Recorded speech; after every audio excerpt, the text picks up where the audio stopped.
ছাত্র জনতার আন্দোলনের মুখে আওয়ামী লীগ সরকার পালিয়ে গেলে একটি কল্যাণমূলক রাষ্ট্র গঠনের লক্ষ্যে কিছু বিষয়ে সংস্কার আনতে গঠন করা হয় ঐক্যমত্য কমিশন।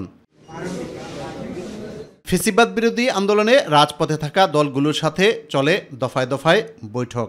একজন আইনজীবী বিভিন্ন বিষয়ে একমত ও কিছু বিষয়ে দ্বিমত পোষণ করলেও ফ্যাসিবাদের বিরুদ্ধে একমত পোষণ করেন বিভিন্ন রাজনৈতিক দলের নেতারা।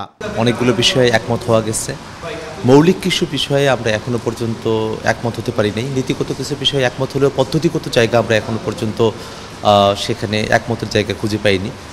সব মিলিয়ে ঐক্যমত্য কমিশন সেখানে আলোচনার পরিবেশ পরিসর এবং ফ্যাসিবাদ বিরোধী সকল রাজনৈতিক পক্ষগুলোর এখানে যে সম্মিলন ঘটেছে সেটাকে আমি ইতিবাচক হিসেবে দেখি।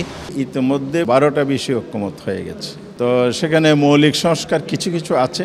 প্রথম পর্বে আলোচনায় বেশ অগ্রগতি, দ্বিতীয় পর্বে আলোচনায় ক্রমশ অগ্রগতি সামনে এগিয়ে যাচ্ছে এবং প্রতিদিন কোনো না কোনো বিষয়ে ঐক্যমত হচ্ছে। এটা একটা গুড সাইন।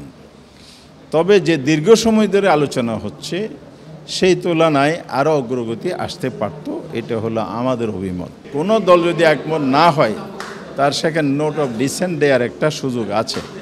সেই ভিত্তিতেও কিন্তু দুই একটা ঐক্যমত ইতিমধ্যে হয়েছে।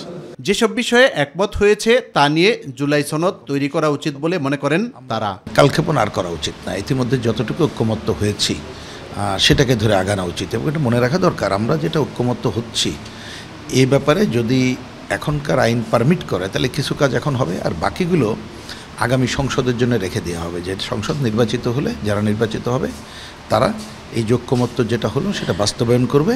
তো যেসব বিষয় নিয়ে আমরা একমত হতে পারবো আমি আশা করি 31শে জুলাইয়ের ভেতরে সেটা নিয়ে একটা জুলাই সমঝোতা সনদ বা জুলাই সনদের একটা ভিত্তি আমরা তৈরি করতে পারবো।